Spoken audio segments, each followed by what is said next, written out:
thought we'd just pick up and talk a little about the Google stats that we saw. I found them quite illuminating.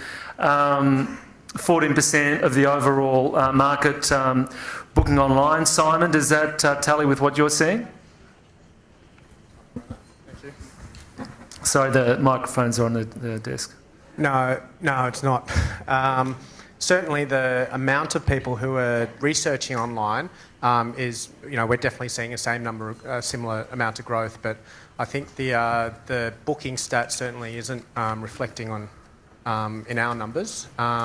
We find a lot of people research online. Well, essentially everyone researches online, but ultimately they will decide where they want to book it in the end. Can you reveal what percentage of all your bookings comes through your website or is transacted online? Oh, it's commercially sensitive information, but it's a very minimal amount, to be honest, in terms of transacting online. It's still I think, as the guys mentioned before, on a cruise transaction or a cruise product is a lot more complicated than hotels and airlines. Whilst a lot of people do visit the sites to research online, I think making a purchase online is still a bit more of a requires a bit more of a push and it's a bit more difficult to do. And I think consumers are I think visiting a travel agent gives them a lot more confidence in making bookings, and I think that's why we don't see a great deal of bookings online. You don't see a great deal, really? That surprises Not as much me. as that. John Molinaro, you're the other supplier up there. Uniworld River product. We all know what you're selling. Great product. What about yourself? I mean, what percentage are coming online for you? I can safely say 0.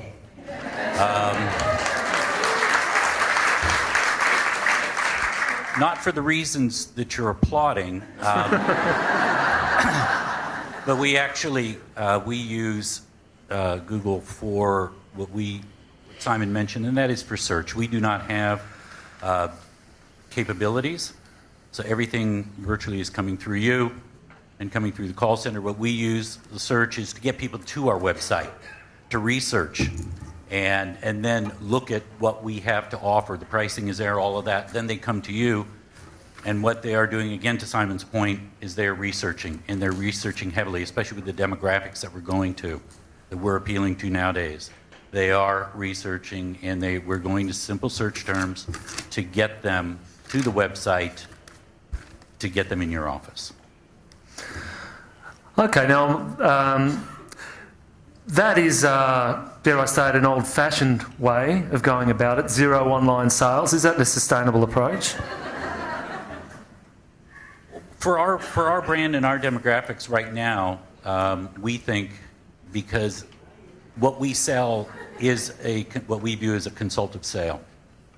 Okay, so it is part of another part of another part of another part of another part of a journey.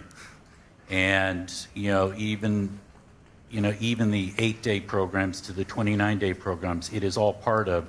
So there are a lot of things that go into the program, and the help of the agent is paramount to us. Okay, so you're on that path for the foreseeable future. No changes in store? Foreseeable future. What's that, sorry? Foreseeable future. Okay, let's move on to the online folk now. Craig, I had a great conversation with you the other day, thanks. You just, I think it was early February, just a couple of days ago, and you said January had gone gangbusters and you're seeing month-on-month increases in business. Can you elaborate a little about the trends that you're seeing online through your site? Yes. What we find is that there's constant growth. We started in 2007, and ever since we started, there's been very rarely any months that we haven't seen a month-on-month growth compared to the previous year, and that continues to happen as of today. So we find it quite interesting that as people book online, then their friends will feel more confident. They book online, then you find their family books online.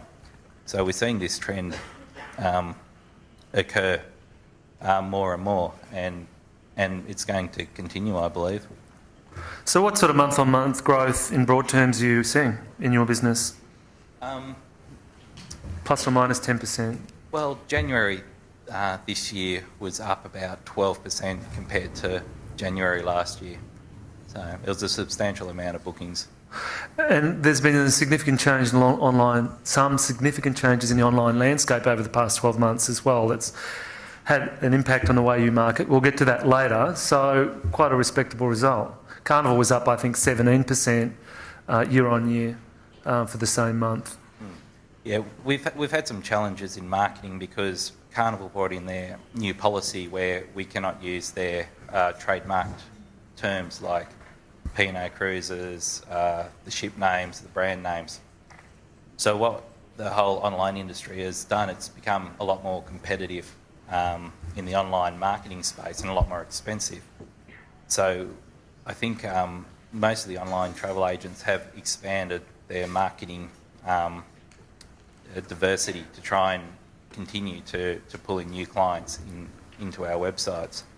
The other thing it's also done by Carnival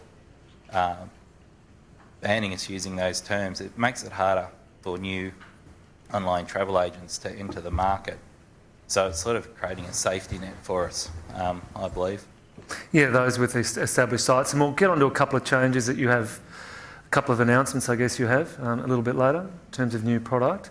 But first we'll go to Michelle, who I guess has a finger in a number of pies as part of the Travel World conglomerate, distribution being one, and you have a technology another, and the cruiseguru.com.au website. 12%, I mean, how's your online business? Can you be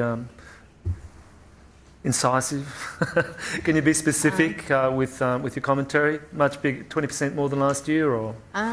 It varies across our three different businesses. Yep. Obviously, our Travel the World is minimal, pretty much nothing. The Cruise Guru business, it has a considerable growth, and a large percentage of our business is actually done online. We're the complete opposite to those figures on Google.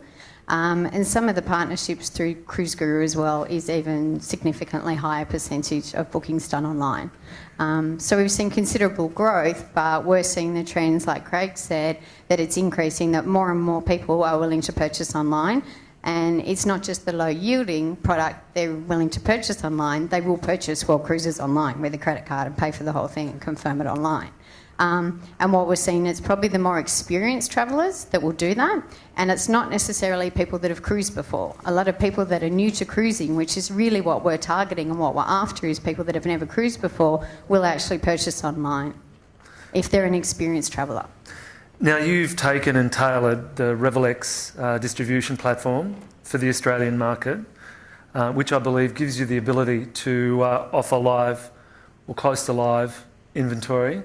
How big a factor do you think, and so clearly you have a great conversion rate based on what you've just said, how big a factor in having live inventory to book do you think is a factor in your higher conversion rates? I'd say it's the main reason. We've been working with RevelX technology across our businesses for over 8 years and spent a considerable investment in it, into customising it for the Australian market. You can't just go and buy a system and put it into our market. You have to be Australian compliant with ACCC and everything. So we've invested quite heavily, and obviously we're using that technology.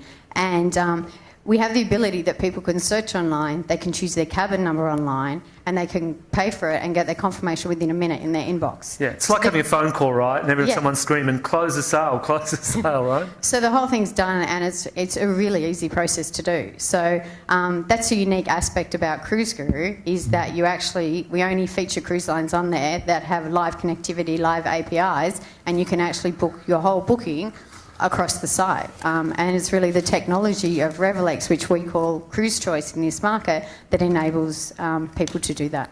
Right, and so according to my notes, you have about 17 or 18 APIs. Currently I think we have 18, and there's another couple coming. It's always growing. Okay, just moving along to Dan, sort of the last one. I know, Dan, that what's business like for you? I know you're not offering live booking at the present time, but tell us your thoughts on where you're going with that. So again, 2007 I think was when we kicked off our website as well. We have not had a bookability or the ability to book live. It's like a click to inquire model. We looked at deploying a booking component 2 years ago. We're still looking at it, but our sales have been up in the last 12 months, last 2 years. Despite that, we certainly take the view as Gavin. Is it on? It's working. Sorry? Yeah. We certainly agree with the points that Gavin has made and others have made already this morning, in that a cruise cabin is not a commodity product, and it should not be a commodity product. It's a big difference between an airfare and a hotel room. It's a big advantage that this category has, is that it lends itself to be booked and to have an agent and a qualified experienced consultant help and assist and ensure that passenger gets on the right ship, the right itinerary, the right cabin. So until now, that model's worked quite well for us. We've invested a lot in our consultants and our team up in Brisbane. But certainly the writing's on the wall that there's a strong propensity for Australian consumers to transact more and more online. Certainly researching there, and we're likely to put something or add something onto the site in the next 12 months that would give people the ability to transact and to hold a cabin. But in other areas, we've been quick to deploy things and to get things up on the site nice and fast. But in this area, we've probably been a bit more willing to watch and see how the market evolves, see how other websites, what sort of success they have as well. Okay. Thanks very much for that. I'd like to quickly move on to, or back to, and then the Google presentation and move forward. Very interesting slide there. I'm sure we all saw it, where the first stage in people's search is, I guess it's the region, Australia, and then drills down into brand terms. The biggest news online in cruising over the past 12 months, 2 years, 3 years, whatever, is that Carnival, for those of you who don't know, enforced its copyright on all its brand terms on the Australian web, which it had absolutely every right to do. It's a strong move, and it's caused interesting ripple effects. Simon, could you please explain why you made that decision, and then we'll find out a bit from the panel about how they've adapted their online marketing as a result of that decision. Yeah, sure. So we certainly didn't take this decision lightly. The decision was made by our sister brands in the US about 3 or 4 years earlier, and we took learnings from how it was implemented in the US. Ultimately, and we understand when making the decision, it was going to be quite controversial and have some ripple effects and have effect on certain players in the market, and we were very conscious of and sensitive to that.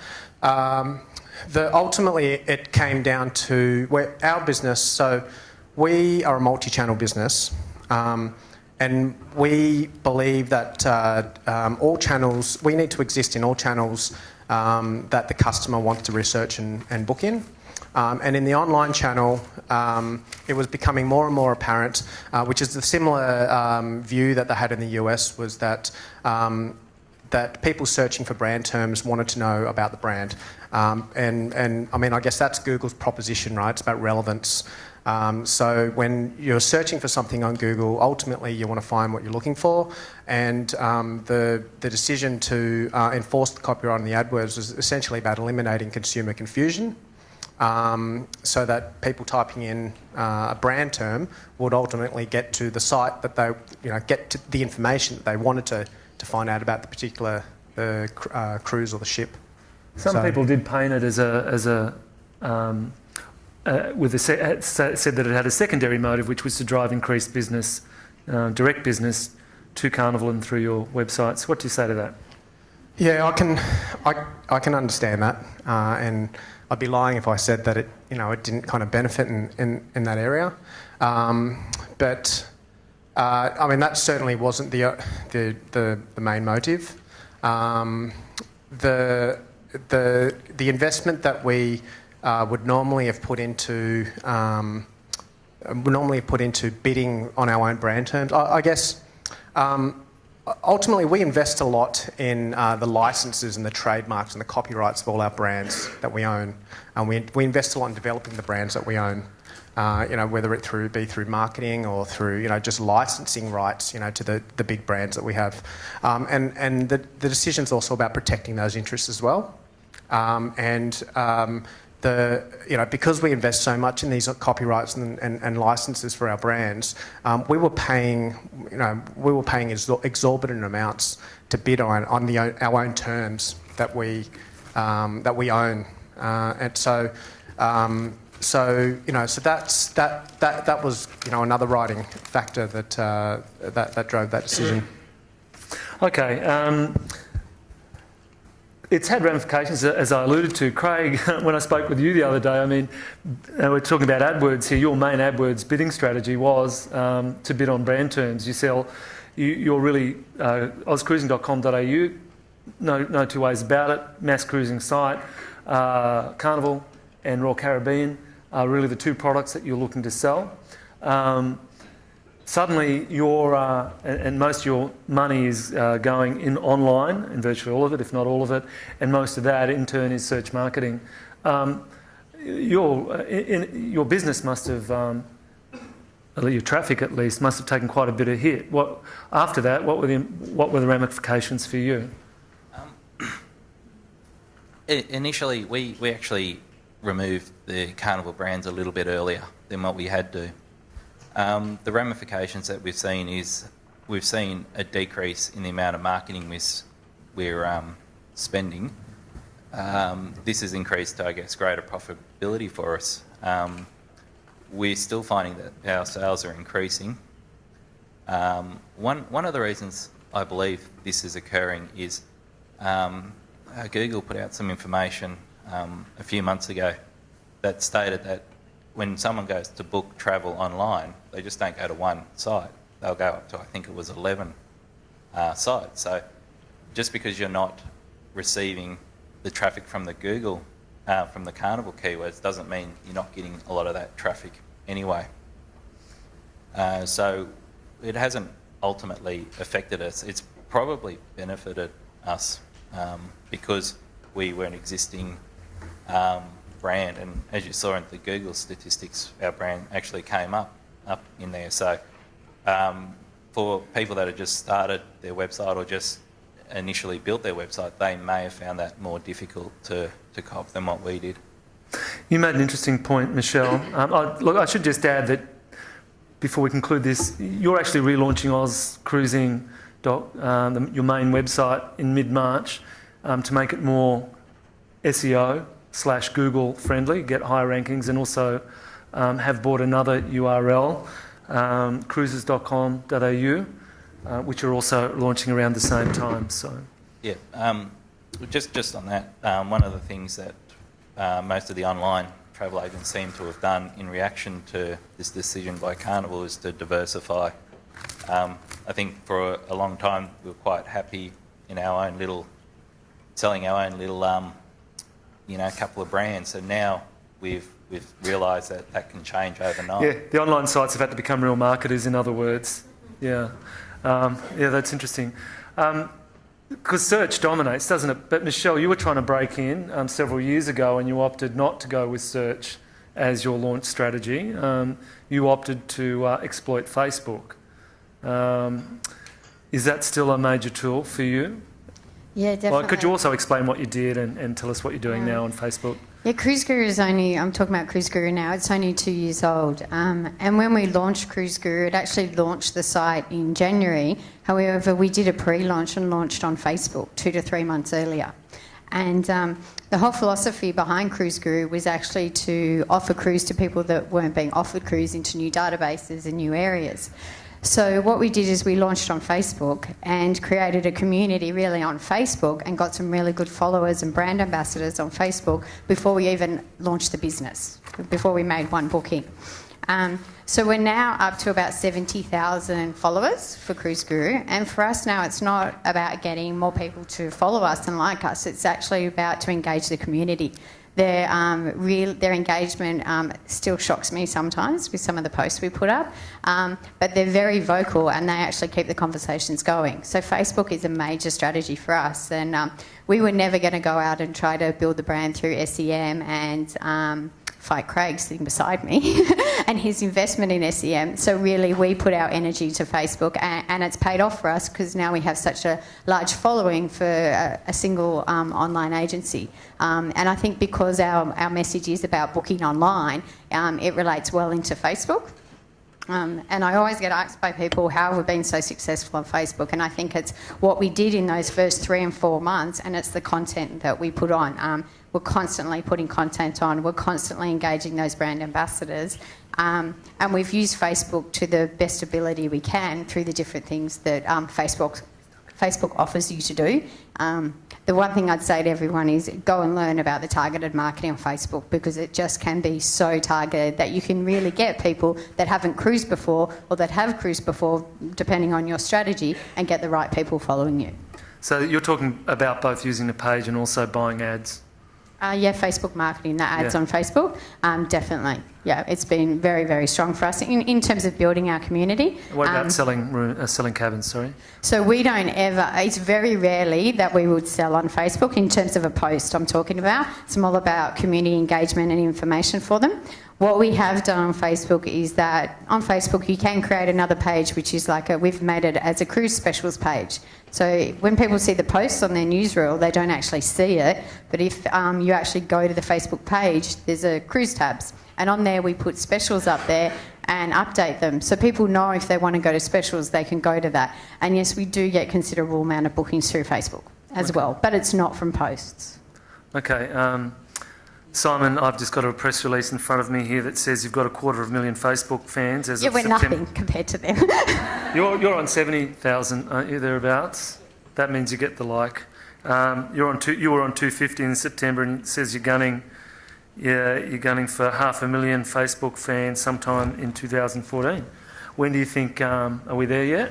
Well, I checked this morning because I figured you might ask this question. But yeah, we hit 250,000 last year, and we set ourselves a very ambitious target to double that by the end of this year. We're currently at 308,000. Facebook for us is... so we've done a lot of analysis on our Facebook audience. I was very conscious when we entered into Facebook about 5 years ago not to be another one of those marketers who instructed their team to get onto social media because everyone else was doing it. And why are we doing? I don't know. Just go and do it. So we spent a lot of time analysing our Facebook audience, and essentially the absolute golden nugget that we found, and the reason why we invest so much in it, and the reason why we're so ambitious in doubling it, is that it acts as a quasi-loyalty club for us. So launching it, and everyone knows that we don't, that P&O is one of the only cruise lines that doesn't have a loyalty club. What we found with our Facebook fans. So if you're going to launch a loyalty club, essentially, overgeneralising here, but the reason you'd have a loyalty club in any type of industry is to get people to purchase your product more frequently, and to get them to increase the spend per transaction. They're kind of the two main reasons you would launch a loyalty club, right? And what we find with Facebook, the analysis we've done on our audience is that people when we watch the Facebook audience with our past passenger database, the people who are actual Facebook fans, who are past passengers, are twice as likely to have rebooked than people who aren't Facebook fans on our database. So these are comparing past passenger versus past passenger, someone who may have done 5 cruises versus someone else who hasn't done 5, who has done 5 cruises as well. If you're a Facebook fan, you're twice as likely to rebook. And that's due to the engagement and everything that we have on the site. So it acts as the way I explain it to people is our Facebook strategy essentially is like a quasi-loyalty club. So the more people who can get on, the more likely they'll rebook. 2 guys at the end. I'm sorry, we've been sort of going around the table in a semicircular motion. Haven't got to you for a little while. Got anything to add? Oh. Dan, come on, you're a talkative guy. So... Look, we'll get back to search. You don't do any AdWords at all, so you've totally said we're not going to play in a Google sandbox. We're going to do it ourselves. How's that working for you? And what are you doing to supplement SEO? Because clearly you can't rely on that was a hard decision to make. So we relaunched the site 2 years ago, September 2011. The site took about 80 months to rebuild. We kept a lot of the site structure in place because it was already pretty well indexed. We had reasonably good rankings at Google, the organic rankings. We're probably a bit of a one-trick pony at the time in that we had most of our advertising spend was in pay-per-click advertising at Google. Certainly saw the writing on the wall as far as the decisions made overseas prior. That was public and everyone sort of was aware of that at the time. We invested heavily in a high-quality weekly newsletter and really in building out a lot of unique content at the website. So I think we've now got in the order of over 500,000 words of descriptive unique content that we haven't bothered trying to license anywhere else overseas. We want it just at our website. That's my retired uncle and auntie, retired school teachers who get a couple of cruises every year. But we hope it's really good, useful content that people You send them find. on for mill trips. That's a very cost-effective campaign you're running there. But that's we've had to really invest in that, and there's so many different models in cruise that we've sort of got one that's working quite well at the moment, and long may that continue. We've got to keep investing and trying new things all the time, but there's lots of different ways to win or to gain customers, particularly in a growing market, of course. So you're really using your database by the sound of things and growing your database. Can you reveal how many subscribers you've got to your newsletter? It's close to the 50,000 mark. One thing and I guess one of the reasons why we haven't deployed a booking engine is obviously you've got a conversion funnel that tightens up considerably once you put a booking component on.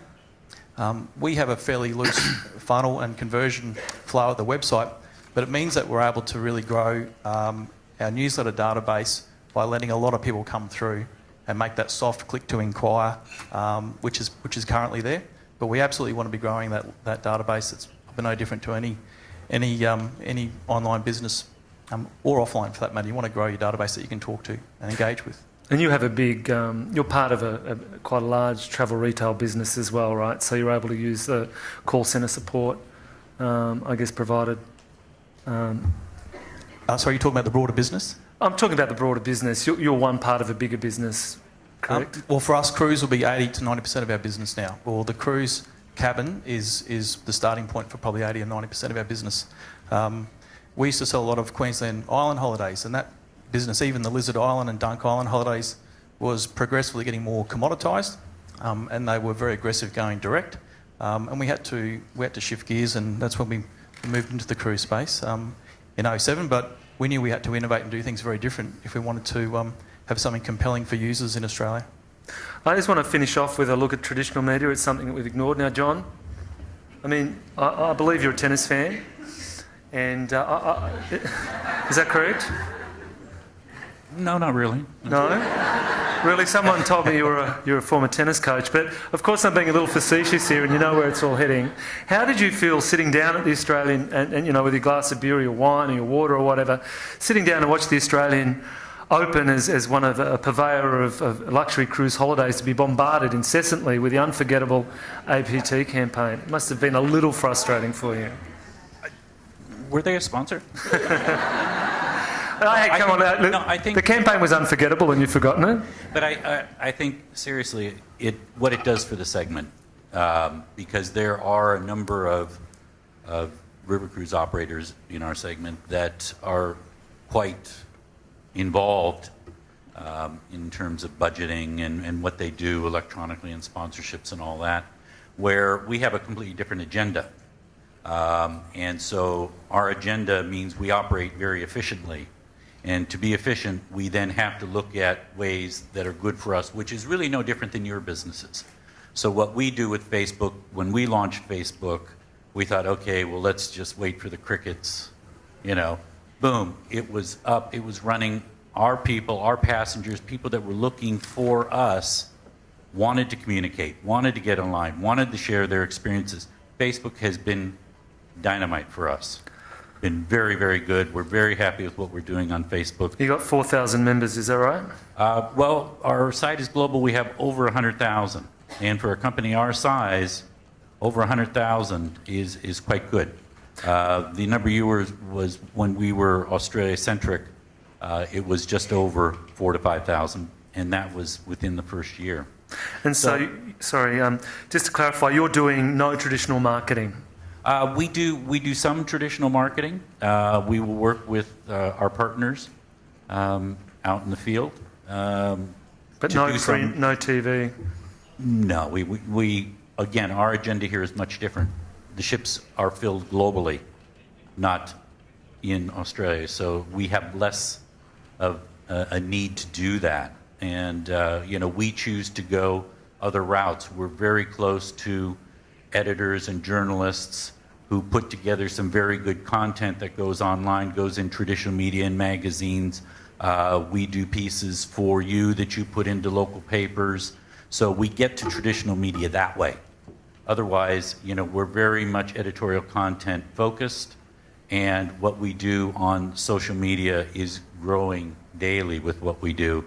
Our reliance, we look at communities such as Cruise Critic, which is very important for us because people are reading, and they're reading about our brand and are walking away with good images and wanting to come to us. Then they will come to us via other means of social media, via Twitter, via Instagram, via Facebook, and will then start asking us the questions before they come into your door. Well, it looks like I'm getting a wind up here. Tell you what though, Simon Cheng, he loves traditional media. I think if you look at the Sunday Escape supplement, what is it? You've got about 40% buy there of that whole entire supplement. Very impressive. I think the travel sections only exist because of the cruise industry now, I think. I think you're right. And Flight Centre. 50% is bought by Flight Centre and 50% by the cruise industry. Yeah, that's right. I'm getting the wind up here. So, look, can we please thank the panel for being so open?